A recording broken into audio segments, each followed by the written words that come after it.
Alright, with practice and mental preparation, this tutorial will teach you how to airflare. Before attempting this move or any other move, it's always important to stretch out. So I recommend going through a series of stretches to loosen up. That way you'll be more likely to do this move and less likely to get injured. Stretch out your lower body and upper body. Learning airflares is going to require some upper body strength, so that's why I recommend learning and getting comfortable with doing handstands first. Put your hands down like so and push off the ground with your feet, trying to balance on both of your hands. Feel free to use a wall if you need the extra help. Now, I'm not saying you have to be able to hold a handstand for like an hour before you can learn to do airflares, but the handstand, what it's going to do is it's going to build you up enough strength that way you won't get injured when you're trying to do airflares or just flop on your face. Alright, now that we're comfortable with that, let's get started with the motions. The kick and sweep. Now I spin counterclockwise, so what you want to do counterclockwise, people, is put your right hand down first and place your hand with a bit of a twist.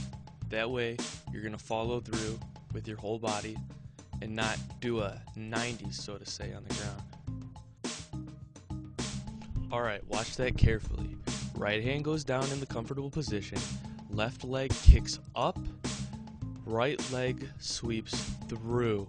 Once again, left leg up, right leg through. Okay, that was counterclockwise. If you're going clockwise, you're going to want to put your left hand down first, kick your right leg up, and then follow through with your left leg. It's pretty much the same thing, just the other way. I'm going to teach the rest of this tutorial in counterclockwise. If you go clockwise, then just think opposites. Okay, now you're going to want to start thinking about putting your other hand down when you come around and transferring your motion to get a whip. Okay, watch in slow-mo. The first steps, and then left hand down and whip up with your legs. Alright, don't relax. Keep tight. Be pushing off the ground with your hands. The orange arrow used to be my left leg that kicked up, but is now going to sweep under. The yellow arrow used to be my right leg that swept under, but is now going to whip up. Okay, an exercise that might help. What you want to do is get low to the ground, kind of like in a footwork type position, and then try and do the sweep or the twist. Alright, now before getting the throw, there's a few things you should know. After you do the first steps, and you put your left hand down for counterclockwise, people, you want to be sure that your left arm is neither locked out or in, because if it's locked inwards, you're going to lose power. If it's locked out, you might break your arm. Also, be sure that your shoulder is pushing out. You don't want your shoulder to be locked in or over your arm. You want it pretty much straight down, so it looks like this. Okay, if you haven't noticed, I put a yellow band on my right leg to help visually guide you. Alright, you're going to want to be thinking about the throw. After you put your left hand down and sweep through with your legs, when you come over your left arm, you're going to want to let go and let your momentum carry you through along with a body hop. If this scares you, then feel free to attempt it from the low floor exercise like I showed before. Don't worry about catching it right away. For beginners, you want to get comfortable with flying through the air first. Alright, after getting comfortable with flying, you're going to want to start thinking about adding in a body hop, as so.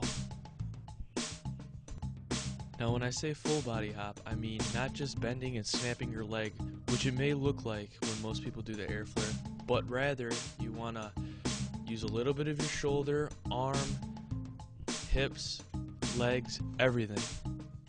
Also take note of the sweeping leg, or the leg that does not have the band on it, my left leg. It sweeps under and kicks up. Okay, a good exercise that'll get you used to catching it is getting on the ground and going through the motions as so. Keep in mind, when you're throwing, you don't want to just relax, because when you just relax, you're not going to do it, especially for beginners. Instead, you want to really throw it and be ready to catch. Stay tight.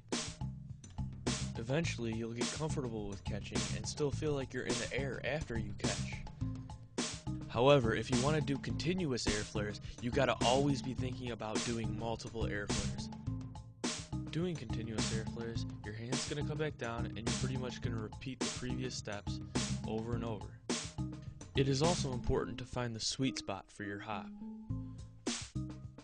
For me, my sweet spot is when I'm just a little bit over my arm. That's when I jump. Then I quickly place my right hand down and repeat. Also, take note that when I put my right arm down, it's neither locked in or out, but rather it's straight. Now, if you're just beginning to get continuous air flares, it might look something like this. This is great. Keep practicing, and eventually you'll get more and more. When doing continuous air flares, you may find it necessary to adjust hand positions and whipping motion on the go in order to sustain optimal height and momentum.